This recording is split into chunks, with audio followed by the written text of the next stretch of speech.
अर्जुन और उसकी छोटी बहन काव्या गर्मी की छुट्टियों में समुद्र किनारे अपने दादी माँ के पास आए हैं।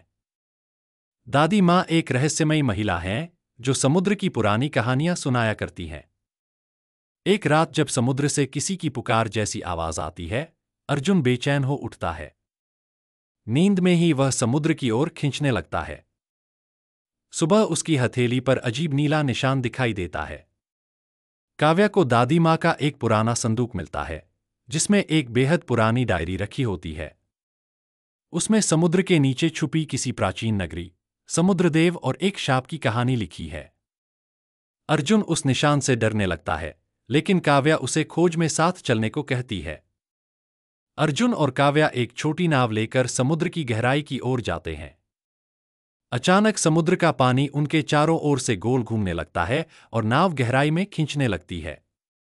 दोनों आंखें बंद कर लेते हैं, लेकिन जब वे खोलते हैं तो खुद को एक नीली चमकदार नगरी में पाते हैं, नीरलोक। नीरलोक में उन्हें समुद्रदेव का दरबार मिलता है। वहां पानी में तैरते महल हैं और बोलने वाले जलजीव। समुद्रदेव उन्हें देखते ही पहचान लेते हैं और कहते हैं, तुम दोनों को यहां आना ही था, समय पूरा हो गया है। अर्जुन और काव्या चौंक जाते हैं। समुद्रदेव बताते हैं कि नीरलोक को एक बार फिर से विनाश से बचाने के लिए किसी जलचेन वाले को अग्निपरीक्षा देनी होगी। अर्जुन को चुना जाता है, लेकिन उसे 3 कठिन परीक्षाओं से गुजरना होगा, शरीर, मन और आत्मा की। अर्जुन और काव्या को एक गहरी गुफा में भेजा जाता है, जहां एक जलराक्षस पहरा दे रहा है। उसे हराने का कोई तरीका नहीं है, लेकिन काव्या अर्जुन को उसकी कमजोरी पहचानने में मदद करती है। वे किसी तरह उसे पार करते हैं, पर वहां कुछ ऐसा देख लेते हैं जो सब कुछ बदल देता है। अर्जुन को एक विशाल जलदर्पण के सामने खड़ा किया जाता है, जहां उसे अपना अतीत, वर्तमान और भविष्य एक साथ दिखता है। उसमें कुछ ऐसे रहस्य सामने आते हैं जो अर्जुन को अंदर तक तोड़ देते हैं। अब सवाल है, क्या वो आगे बढ़ेगा? इस बार परीक्षा कठिन नहीं बल्कि भावनात्मक होती है।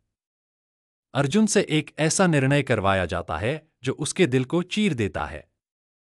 एक विकल्प उसकी बहन से जुड़ा है और दूसरा अपने भविष्य से। अर्जुन किसे चुनेगा? जल की परछाइयों में छुपा हुआ नागासुर आखिरकार जाग उठता है। वह नीरलोक पर हमला करता है। अर्जुन और काव्या के सामने कोई और रास्ता नहीं बचता सिवाय लड़ने के।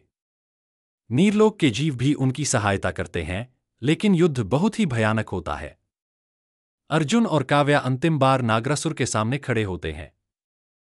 जब सब कुछ समाप्त होने को होता है, तब एक ऐसा चमत्कार होता है जिसकी किसी ने कल्पना भी नहीं की थी।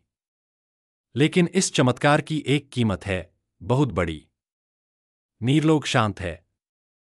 समुद्र अब चुप है। अर्जुन और काव्या वापस किनारे पर पहुंचते हैं, लेकिन कुछ चीजें वैसी नहीं रहीं जैसी पहले थीं। दादी माँ उन्हें देखती हैं और कहती हैं, अब समुद्र तुम्हारा हिस्सा है, सदा के लिए। कई साल बाद अर्जुन अपने बच्चों को उसी समुद्र तट पर लेकर आता है। वह उन्हें कहानियां सुनाता है, जैसे कभी दादी माँ सुनाया करती थीं। तभी समुद्र से फिर वही नीली रोशनी उठती है। कोई पुकार रहा है। किसी और की कहानी अब शुरू होने वाली है।